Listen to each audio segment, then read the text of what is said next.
La Chine doit activement montrer son engagement pour restaurer la paix mondiale, insistent les dirigeants de l'Union européenne. Alors que la guerre se poursuit en Ukraine, les Européens estiment que fermer les yeux ou respecter une équidistance n'est pas une option. C'est le mantra répété par les 27 lors du sommet vendredi par visioconférence entre l'Union et Pékin. La Chine a une influence sur la Russie et donc nous attendons que la Chine prenne ses responsabilités pour mettre un terme à cette guerre et que la Russie revienne à des solutions de négociation pacifiques. Nous attendons de la Chine, si elle ne soutient pas les sanctions, qu'elle fasse au moins tout son possible pour ne pas interférer.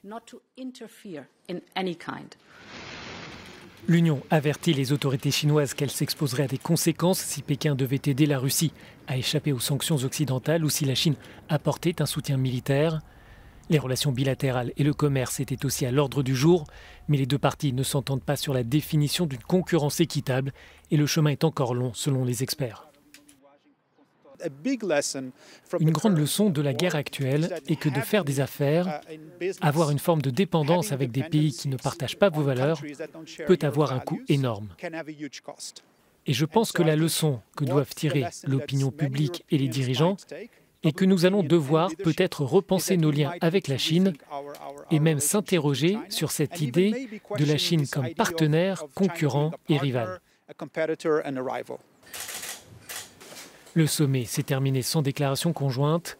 Les deux parties ont encore des visions très éloignées. Le président chinois presse de son côté l'Union à agir pour mettre fin aux turbulences mondiales.